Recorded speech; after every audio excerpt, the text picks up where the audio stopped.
महाराष्ट्र प्रदूषण नियंत्रण मंडल और मनपा स्वच्छता विभाग के अधिकारियों ने संयुक्त रूप से वेकोली के क्षेत्रीय अस्पताल परिसर का मुआयना किया, जहां उन्हें जलाई हुई दवाओं की राख मिली तो वही औषधि भंडार का निरीक्षण करने पर अनेक अनियमितताएं पाई गई। वेकोली चंद्रपुर क्षेत्र के लालपेट स्थित क्षेत्रीय अस्पताल परिसर में गत बुधवार को अस्पताल की ही एक्सपायरी दवाई और चिकित्सा सामग्री जलाने का मामला सामने आया था, जिसके बाद इस मामले में महाराष्ट्र प्रदूषण नियंत्रण मंडल और महानगर पालिका स्वच्छता विभाग के अधिकारियों ने संयुक्त रूप से अस्पताल परिसर का मुआयना किया, जहां उन्हें जलाई हुई दवाओं की राख तथा कचरा कुंडी में जलता हुआ सामग्री पाया गया। जिसके बाद उन्होंने औषधि भंडार का निरीक्षण किया गया तो अनेक अनियमितताएं पाई गई। इस समय उन्हें कई दवाएं एक्सपायरी डेट की मिली जो वर्षों पुरानी थी। कोविड के दौर की चिकित्सा सामग्री फेस शील्ड भी मिली, जिससे अस्पताल प्रबंधक की कार्य प्रणाली पर सवाल खड़े हो रहे हैं। बता दें कि एक्सपायरी दवा को सरकारी निर्देशानुसार डिस्पोजल करना आवश्यक है। अस्पताल के नियमों का उल्लंघन होता दिख रहा था। अचानक दोनों विभागों के निरीक्षण से अस्पताल प्रबंधन में खलबली मची थी। इसके बाद से अस्पताल के डॉक्टरों और कर्मचारी वर्ग एक दूसरे पर आरोप प्रत्यारोप करते हुए दिखाई दिए। इतना ही नहीं तो बताया जा रहा है कि प्रारंभ में अस्पताल प्रबंधक द्वारा एमपीसीबी व मनपा के अधिकारियों को निरीक्षण में सहयोग करते नहीं दिखे और टाल मटोल जवाब देते नजर आए, जिसके बाद दोनों विभागों ने निरीक्षण के दरमियान उजागर हुए बातों का नोंद कर आगे की कार्रवाई करने की अहवाल तैयार करेगा। इस निरीक्षण के दौरान संजीवनी पर्यावरण संस्था के अध्यक्ष राजेश बेले, इंटक के राष्ट्रीय सचिव के सिंह, बीएमएस संगठन के फ्रांसिस द्वारा समेत वेकोली के अधिकारी और हॉस्पिटल के डॉक्टर उपस्थित थे। इस मामले संदर्भ में वेकोली के मुख्य चिकित्सा सेवाएं से संपर्क करने पर उन्होंने बताया कि इस मामले की वरिष्ठ अधिकारी के अनुमति से मुख्यालय स्तर से जांच कमेटी बनाने की प्रक्रिया शुरू है। तो वहीं मनपा स्वच्छता विभाग के अधिकारी ने बताया कि निरीक्षण का अहवाल जल्द ही हमारे वरिष्ठ अधिकारियों को सौंपा जाएगा। वेस्टर्न कोलफील्ड लिमिटेड चंद्रपूर येथील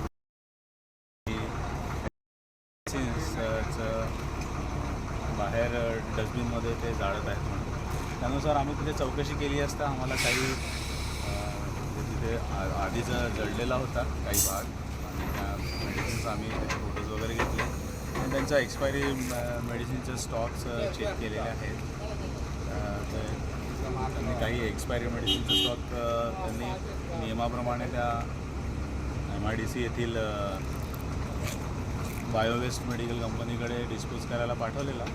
काही मेडिसिन्स तिथे आढळून आल्या, त्याचा स्टॉक त्यांना आम्ही चेक केला, तरी त्याचा अहवाल अजून आम्ही तयार केलेला नाही। त्याचा अहवाल लवकरच तयार करून आम्ही इस मामले की मंत्रालय एवं संबंधित विभागों में शिकायत करने के बाद संजीवनी पर्यावरण संस्था के अध्यक्ष राजेश बेले ने कहा कि इस मामले में संबंधित अधिकारियों को तत्काल निलंबित कर कानूनी कार्रवाई की जाए।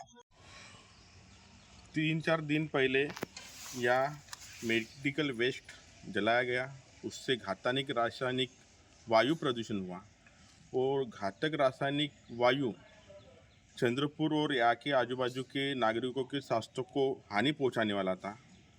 और पहले से WCL बड़ी मात्रा में पोल्यूशन कर रहा है और ये वारंवार 2-3 साल पहले भी हुआ था। ये आज भी हम देखने आए, इधर उधर मेडिसिन पड़ी है एक्सपायरी डेट, और आज भी आग लगी हुई है।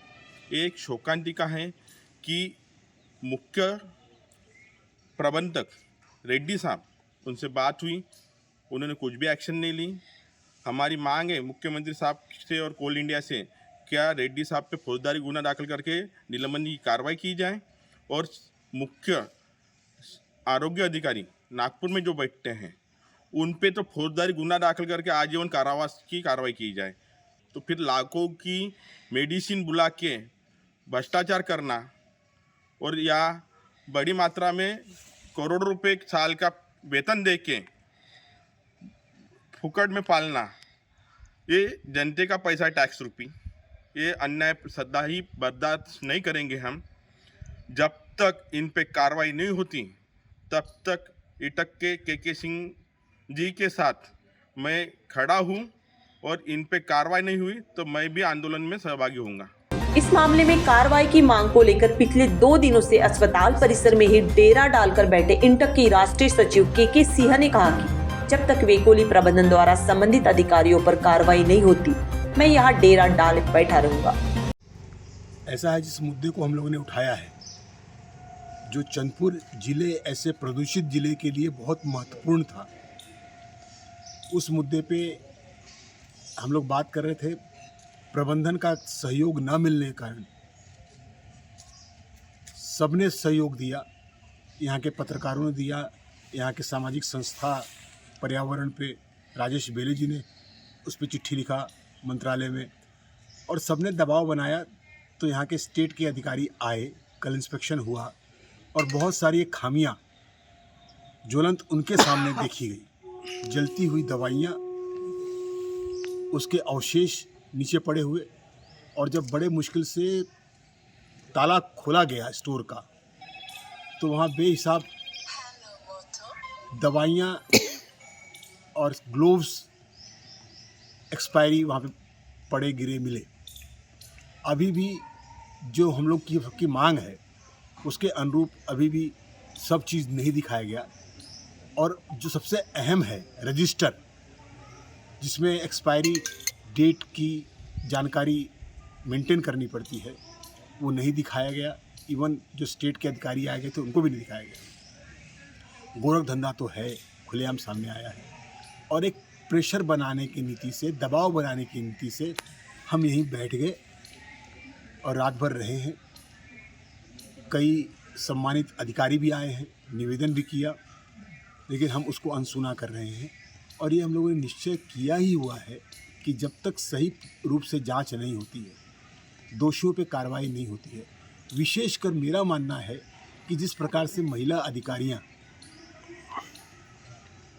तानाशाह के रूप में अपने आप को दिखाने की कोशिश कर रही थी, सबके सामने अनर्गल बातें कर रही थी, और ये विवाद पैदा करना चाह रही थी कि भाई उनसे कोई बहस करे, उनसे झगड़ा हो और एक नया केस बनाए, इसका तो बहुत बड़ा एक निषेध हम करते हैं।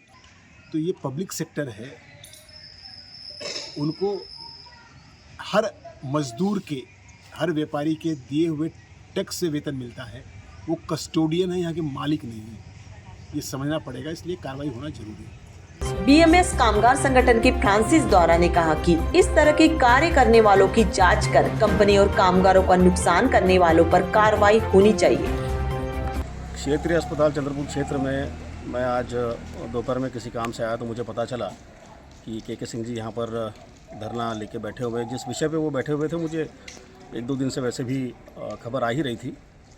और जब मैं आया तो यहाँ पर अपने स्टेट एडमिनिस्ट्रेशन की टीम इंस्पेक्शन के लिए आई थी। वहाँ जाके मैं जब देखा तो जो आरोप उन पर लगे थे वो सरासर सही निकले। अंदर में स्टॉक में हमने देखा कि काफ़ी सारी दवाइयाँ रखी हुई थी, और इसके पहले भी जो आज उन्होंने उजागर किया उसके ऊपर में इसके पहले भी भारतीय मजदूर संघ की एक निरीक्षक दल आई थी।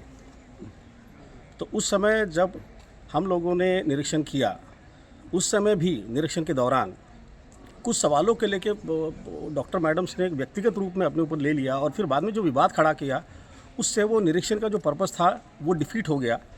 वहाँ से हम लोग अलग ही रास्ते से निकल गए और वो पूरा का पूरा निरीक्षण खारिज कर दिया। बाद में बीएमएस के खिलाफ में इन्हीं 2 मैडम ने ऊपर में कोयला सचिव के पास में कंप्लेन दी कि बीएमएस को इससे पूरा निरीक्षण से बाहर किया जाए।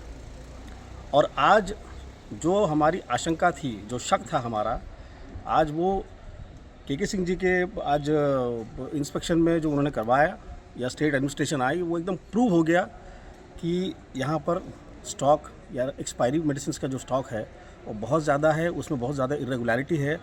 दूसरा कि ये अपने आप को जो डिफेंड कर रहे हैं वो इतना गलत, अभी भी ये एलिगेशन वाले मोड में ही है, डिफेंड कर रहे हैं अपने आप को कि स्टेट गवर्नमेंट का, आप देखिए सेंट्रल गवर्नमेंट का ही, मिनिस्ट्री ऑफ हेल्थ का है, 26 मई 2025 का गाइडलाइन है कि भाई जो एक्सपायरी मेडिसिन है उसको SOP एक बनी है कि किस तरह से आपको डिस्पोज ऑफ करना है। अगर यही लीगल तरीका है तो इसके पहले हमने कभी सुना नहीं कि अस्पताल में एक्सपायरी मेडिसिन जलाई गई हो, हमने तो आज तक नहीं सुना, और ये पहली बार किया गया है। और नॉर्म्स के बाहर में जाके कर रहे हैं तो कुछ तो छुपाने की कोशिश कर रहे हैं, ये हमारी आशंका है। और हमारी मांग है कि क्षेत्रीय प्रबंधक हो या वैकुली स्तर पे हो, जिस काम से कंपनी को नुकसान हो रहा हो, कामगारों को नुकसान हो रहा हो, ऐसे कामों में ईमानदारी से कोई निरीक्षण किया जाए, और जो भी इसमें रिस्पॉन्सिबल है उनके ऊपर एक्शन तो होना चाहिए, ये हमारी मांग है।